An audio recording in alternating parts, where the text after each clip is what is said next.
is it a triangle or is it a square? How can that be a square? Well, look, all its sides are equal. Look, there, there, and there. And all of its angles are 90 degrees. But how can degrees of a triangle, how can angles of a triangle have 90 degrees? Okay, so to see how this breaks down, we first have to understand something a little bit more familiar. Curvature. So what is curvature? So curvature is a thing. Like, for example, let's take this flat sheet of paper. I've already done the calculations here. So horizontally, it has zero curvature. It's flat. It's flat, right? Horizontally, it's flat. And vertical, it's also flat. So zero curvature that way, zero curvature that way. Gaussian curvature is when you find the product. So 0 times 0 is 0. But what if we actually bend the sheet of paper outward? Surely it's positive curvature that way. Bend it outward so it has positive curvature that way. It's still flat that way. Positive times 0 is also 0. So it actually has zero curvature. This is actually a thing that we can actually explain in a second. That Gauss's remarkable theorem actually says that the curvature, no matter how much you bend something, will always stay the same. So what about a sphere? So luckily I have a spherical sheet of paper here. I'm gonna show you how to make them in a second.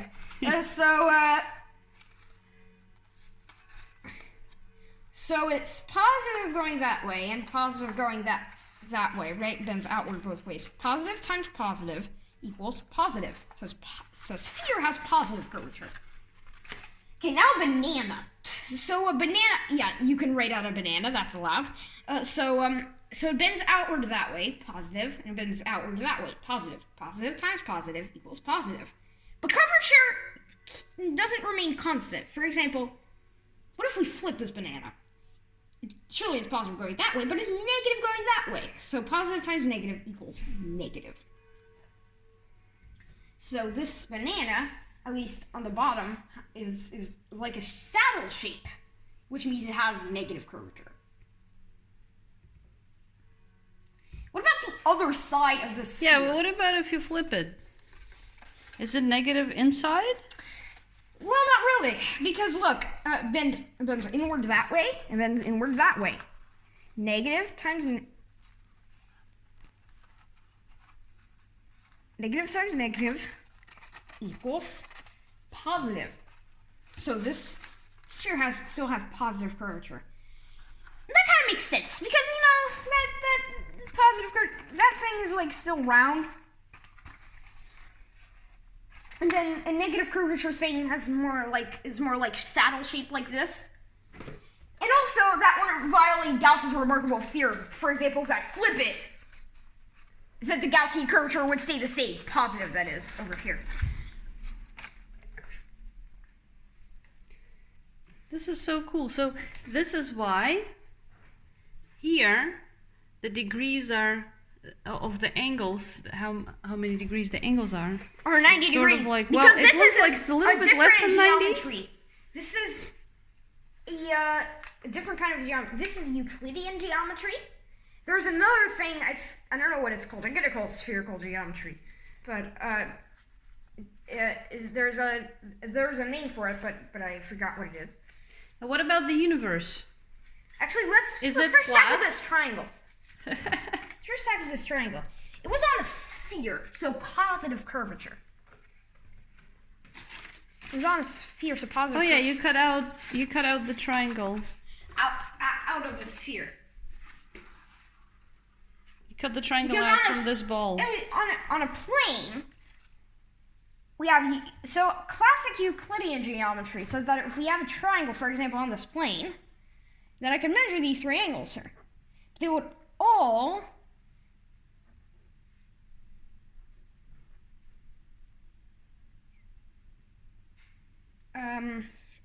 gamma.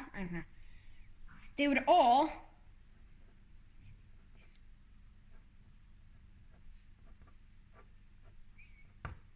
some to 180 degrees. So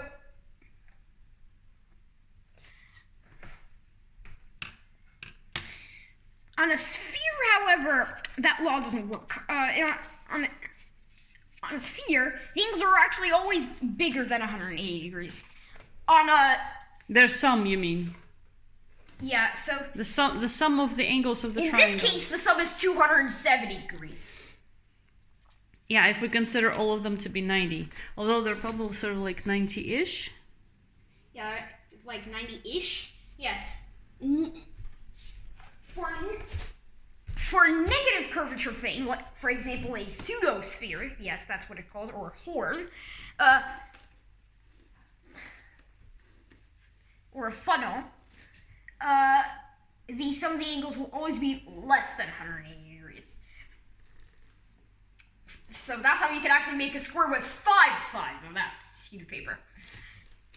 So it's like, like a square with 5 sides, or a yeah, but that's a thing even freakier than this.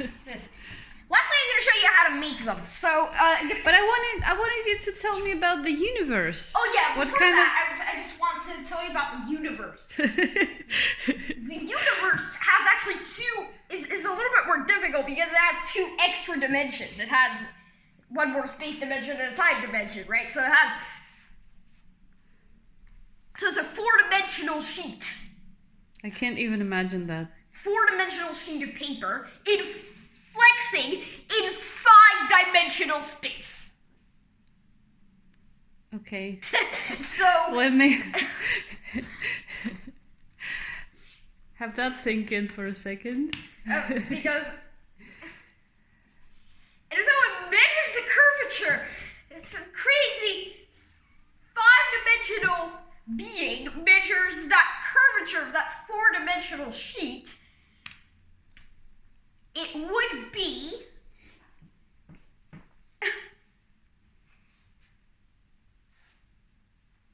it would actually be something like very slight negative curvature. So our universe literally coincidentally is actually flat. Well, in 4 dimensions. It's a tiny little bit negative. It's a tiny little bit negative, which means that if we look in the right direction, well, in the right direction, not so off in some weird direction, we would actually see the back of our own head. Which is like crazy. But no black hole business going on here. Yeah, remember you told this to me when you were talking about the black hole. If it was 0 curvature, then we would never see the back of our own head. If it were positive curvature, like this ball, everywhere we look, we would see the back of our own head somewhere. So how did you make the spheres? How did I make the spheres? So I just wanted to make like a little tidbit. Extra tidbit. You can stop watching if you want here, but if you want to make these yourself or something, what you have to do is you have to take any sheet of paper you have and fold it so like sufficiently much so it has like a few layers. So you want it to be rigid. Maybe once more, like this. I folded it like this. If you have bigger paper, you're gonna have to fold it more times. But now you have this rigid sheet of paper. Which the benefit to that is you can actually make it wet. So you can actually, you're gonna make it wet here. Like you're gonna wet it for like 20 seconds. Okay, here we go. 1, 2, 3, 4, 5, 6, 7, 8, 9, 10, 11, 12, 13, 14, 15, 16, 70, 80, 90, 20. Okay, so now, so you've went. So you want. Now you're dribbling all over the place. It's dribbling all over the place. Yes, that's. And then you just unfold it, open again. Huh. Sorry for the yelling in the background.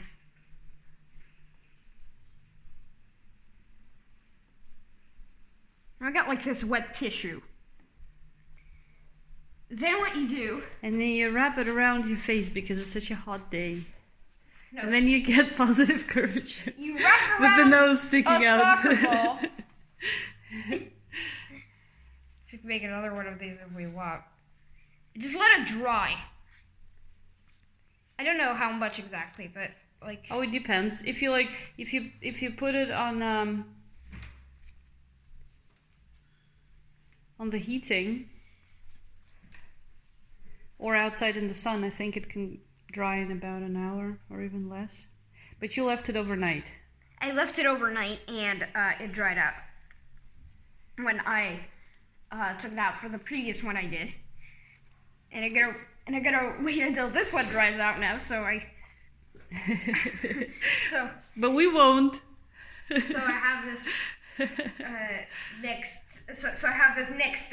Next generation and of then positive once it dries curvature. out, you're gonna actually take it off that sphere. The reason I actually have to get it wet is that so that it actually sticks to the sphere. And when it dries out, you can actually just take it off of the sphere, and then you can cut out, measure.